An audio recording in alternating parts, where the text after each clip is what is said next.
In the beautiful kingdom of Arendelle, nestled between mountains and fjords, lived two young princesses, sisters named Elsa and Anna. From the moment she was born, Elsa had a secret, a magical gift, the power to create ice and snow with her hands. One night, while the kingdom slept, little Anna couldn't contain her excitement. "Do the magic! Do the magic!"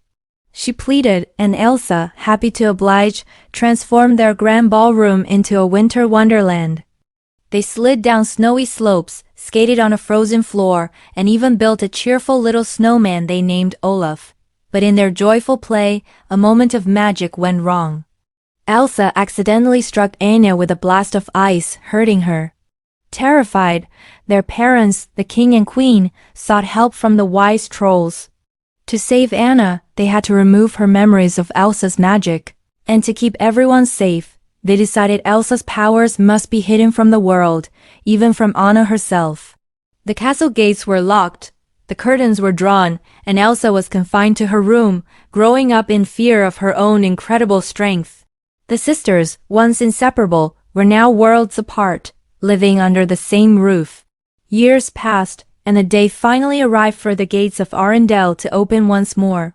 It was coronation day. Elsa, now a young woman, was to be crowned queen. For Anna, this was the moment she had dreamed of for years.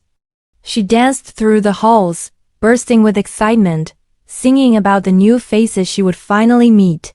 Her heart fluttered with the possibility of finding romance, maybe even with a handsome visiting prince named Hans. But for Elsa, the day was filled with anxiety. Hiding behind a pair of gloves, she repeated her father's mantra over and over. "Conceal, don't feel. Don't let them know." The coronation ceremony itself went smoothly, but the celebration afterwards was a different story. Full of joy and a bit of naivety, Anna announced her engagement to Prince Hans, a man she had just met. Elsa, protective of her younger sister, refused to give her blessing. Their argument escalated, and in a moment of anger and frustration, Elsa's control snapped. Ice shot from her fingertips, covering the floor in sharp, glistening spikes. The guests gasped in shock and fear. The secret was out. Horrified by their reaction and terrified of what she had done, Elsa fled. She ran from the castle, up into the North Mountain, unknowingly plunging the entire kingdom of Arendelle into an eternal, bitter winter. As she climbed higher and higher into the remote, snowy peaks, something inside Elsa began to shift. Alone, surrounded by the very elements she had been taught to fear, she finally felt a sense of freedom. For the first time in her life, she didn't have to hide. She didn't have to conceal who she was. With a powerful, liberating cry, she threw off her gloves, let down her hair, and embraced her magic. She built a magnificent, shimmering palace of ice, a testament to her true power and artistry. And in a beautiful act of creation, she brought to life the snowman from her childhood, the one and only Olaf. Standing on her balcony, looking out at the storm she had created, she sang, "The cold never bothered me anyway." Back in Arendelle, however, the cold was bothering everyone. Determined to bring her sister home and end the winter, Anna refused to stand by. She bravely set off on a dangerous journey into the blizzard. Along the way, she stumbled upon an isolated trading post where she met Kristoff, a rugged ice harvester, and his loyal reindeer companion, Sven. Kristoff couldn't believe his ears when Anna told him her plan. Go up the North Mountain in this weather? It was crazy, but seeing her determination, he agreed to help. Soon after, their little party grew by one when they stumbled upon a talking snowman who loved warm hugs. It was Olaf, and he was more than happy to lead them to Elsa's new home. When Anna, Kristoff, and Olaf finally arrived at the stunning ice palace, Anna was in awe of what her sister could create. She found Elsa inside, but the reunion was not what she had hoped for. Elsa was still consumed by fear, convinced she was a monster who couldn't go back. She insisted Anna leave, terrified she would hurt her again. As their emotions intensified, Elsa's panic grew, and in another uncontrolled burst of magic, she accidentally struck Anna again, this time in the heart. To force them out, Elsa created a giant snow monster Marshmallow, who chased them far away from the palace. As they escaped, Kristoff noticed something terrifying. A white streak appeared in Anna's hair, and it was quickly spreading. He knew what this meant. He had to take her to his family, the trolls, who understood magic. The elder troll Grandpappy examined Anna and delivered grave news. Her heart was freezing.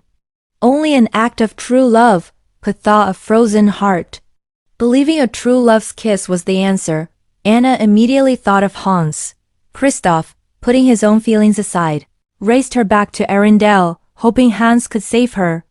Back in the castle, a weak and shivering Anna explained everything to Hans. She needed his kiss to break the spell. But as he leaned in, he stopped. A cruel smile spread across his face.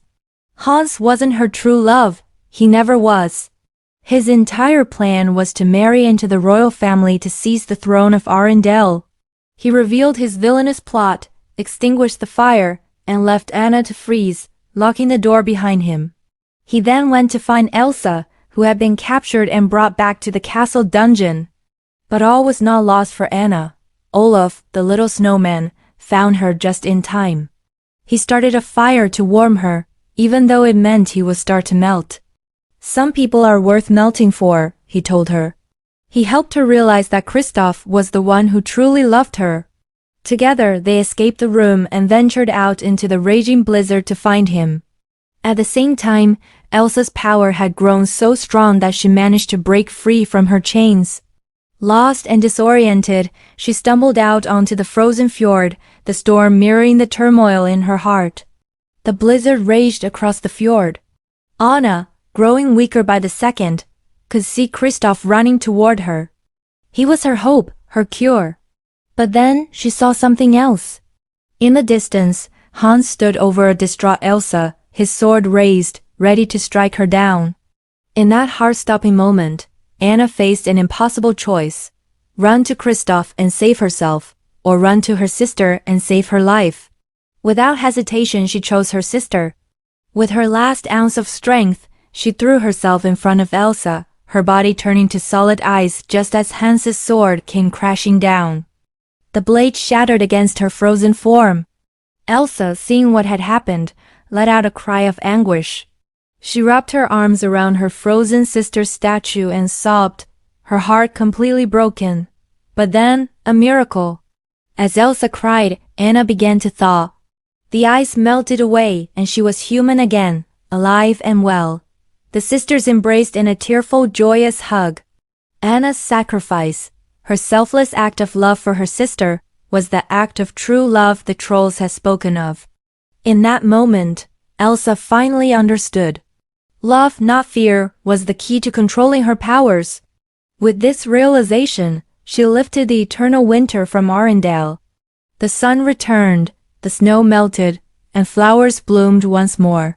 The gates of the kingdom remained open forever. Elsa ruled as a beloved queen, using her gifts to bring joy to her people.